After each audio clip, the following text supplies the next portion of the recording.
Chapter 28. What do you think? Joe asked. We were in the library after school where I flipped through the book that I'd pulled from display shelf when he finished the flyer for our talent show. Looks great, I said. Did you check with Mr. Baca about the copier?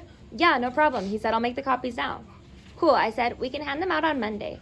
We should probably do it off school grounds, just in case. Maybe by the bus stop. Joe nodded and looked over the flyer again. And no color paper, I added. We don't want it to be too noticeable. Yes, Your Highness, Joe said, bowing dramatically. What you reading there? I closed the book and held it up for Joe. I'd pulled a book from Mr. Baca's display about Jose Guadalupe Posada, the guy our school is named after and who our school was celebrating at Fall Fiesta.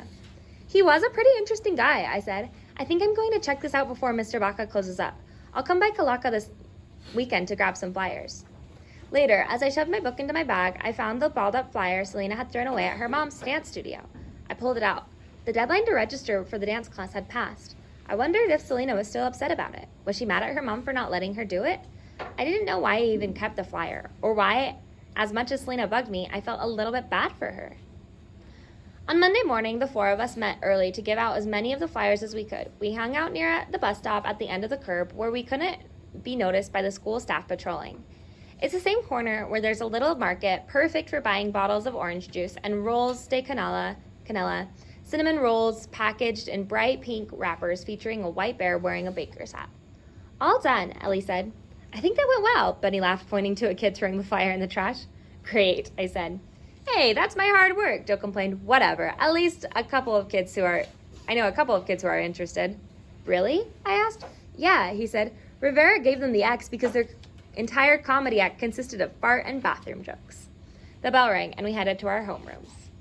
Selena and I had a routine that consisted of ignoring each other at first, making faces from across the aisle, and eventually trading smart aleck remarks. So it was no surprise when she leaned toward me to say something. I know what you're up to, Maria Luisa, she whispered cryptically. What are you talking about? I asked, trying not to sound nervous. We had strategically planned our flyer distribution to not only avoid teachers and staff, but also to avoid Selena. I knew Selena always arrived at school just as the bell rang and would come in through the front door instead of around the back where everyone was supposed to enter. We also hadn't put any of our names on the flyer, just the date, time, location, and invitation for kids to participate. You know what I'm talking about, she said. No, I don't, I said, fiddling with the cap on my water bottle. I know about your talent show plan. She pulled a sheet of paper out of her folder and placed it on her desk where I could see it. It was the flyer Joe had made. Not a copy of the flyer, but the original he'd photocopied in the library. Where'd you get that? I asked before I could stop myself. I found it in Mr. Baca's copier, right where you left it. All that candy necklace sugar is affecting your brain, I said. She had no proof it was mine after all. I've never used Mr. Baca's copier. You didn't, but Joe did. Mr. Baca said Joe must have forgotten it when I found it in the copier, she went on. I offered to return it to him. She gave me a smug smile. So what? I asked. We aren't doing anything wrong. Then why are you being so sneaky? She asked. Why do you care so much? Just give it to me. No way, she said, putting the paper back in her folder. I'm holding on to it.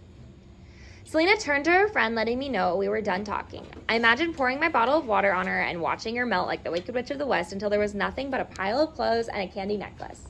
I spent the morning distracted, wondering what Selena planned to do with the flyer, and then just before lunch, I found out. The PA in my science class crackled to life.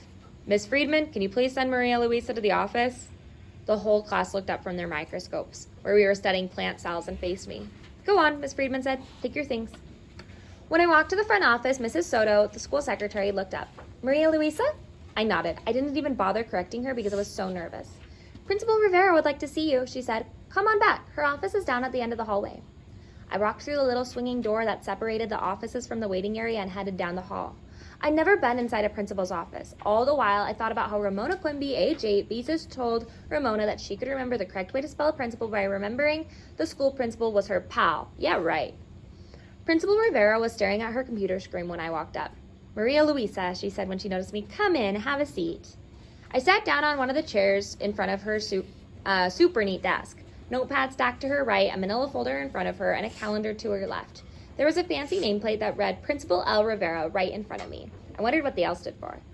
Is something wrong? I asked, sitting at the edge of my chair. You tell me. Principal Rivera placed her hands atop the manila folder and waited. I stood up and did the fingertip test on my dress, hoping that was it. Your dress is fine, she said and opened the folder. Maria Luisa, it's come to my attention that you and your friends are planning to disrupt the fall fiesta.